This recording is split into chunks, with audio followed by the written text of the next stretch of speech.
Tharoor, good afternoon and welcome on board. Congratulations on a fantastic victory in Thiruvananthapuram. Just want to start with, getting in your reactions on the kind of response that you've received from the public of the city.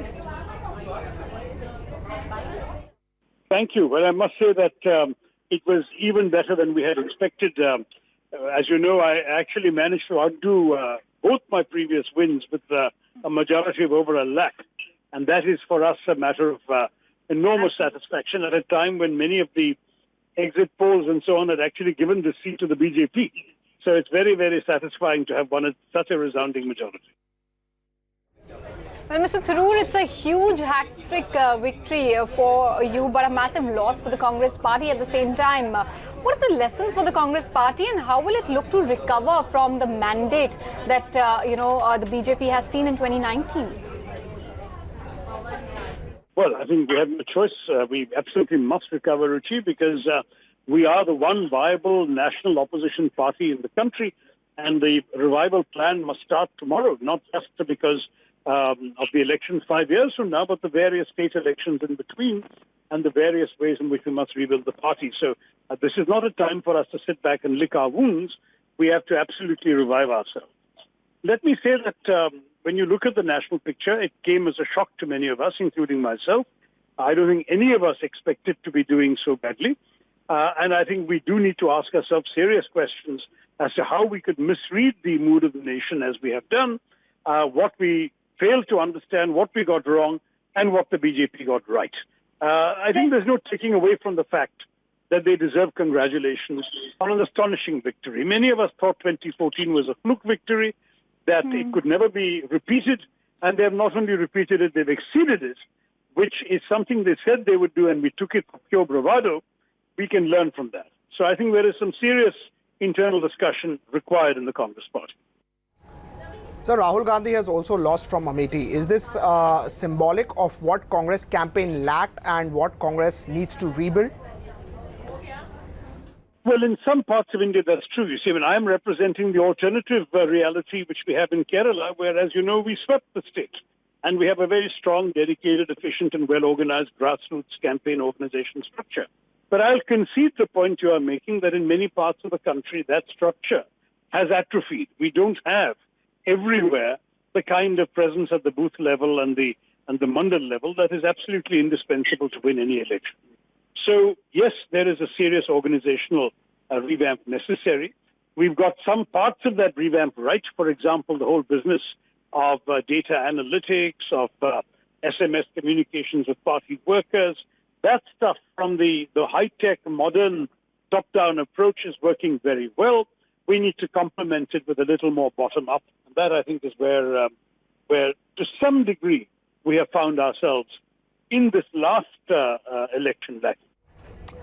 A lot of people are also blaming Rahul Gandhi for Congress defeat. What is your view regarding that? Well, look, I think, frankly, to reduce the issue to one of an individual personality is probably not right. It's not only probably not right, it is not right, because there are much larger complex issues. You know, we are not in a presidential system where one man or one woman can make or break the fortunes of the party. We're looking at a situation in which I would say that we've had some pretty serious issues up and down the length and breadth of the country. A number of our senior leaders have unfortunately lost their seats. And that suggests that there's something more fundamentally at fault or more fundamentally at issue than the question of one individual or not. My own gut instinct says to me that we need to first look at the serious diagnosis of what went wrong, and then we can look at how to fix it. I'm not sure that a serious diagnosis is going to pinpoint one person as the problem. I think there is other issues we need to first identify and sort. Right, but wasn't there enough serious diagnosis done after 2014's defeat?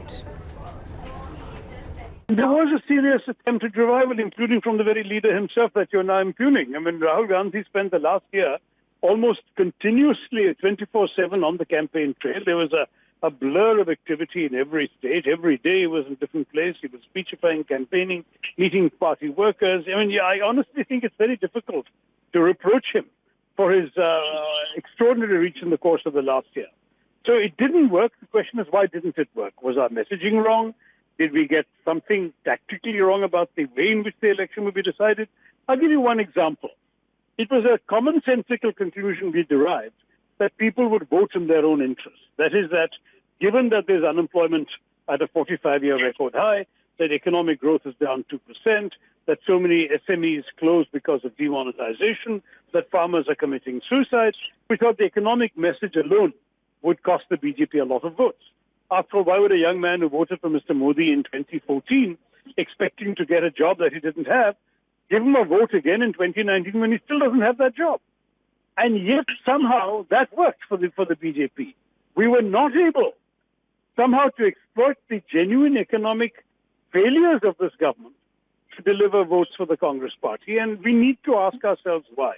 Was it, for example, the national security messaging? Did we somehow lose a khaki election? That is that Prime Minister's efforts, particularly in the wake of Pulwama, to make this about a vote of confidence in his leadership to keep the country safe from terrorist attacks and so on, Balakot airstrike and all the other things.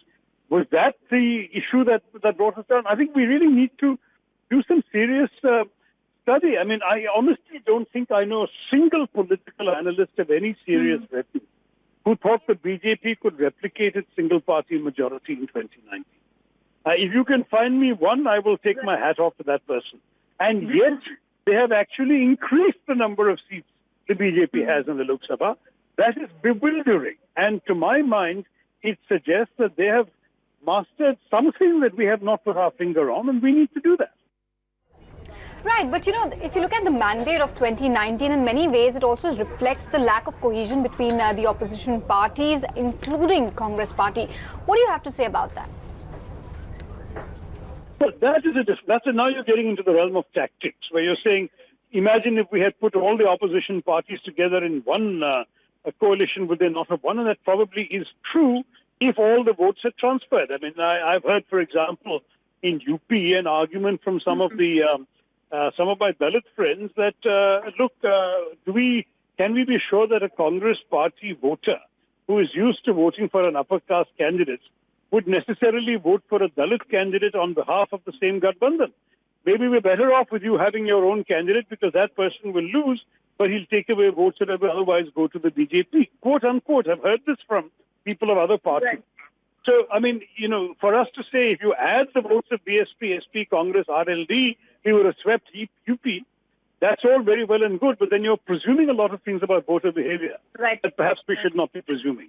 That's why it seems to me there is a very serious analysis that needs to be done. And these are aspects that one can't just glibly toss off in a conversation on the very day of the defeat. The defeat hasn't fully sunk in. I don't think any of us expected to be in the position we find ourselves in tonight. I certainly didn't. And I think that for the party leadership, there is a real need to actually take stock in a very soul-searching way.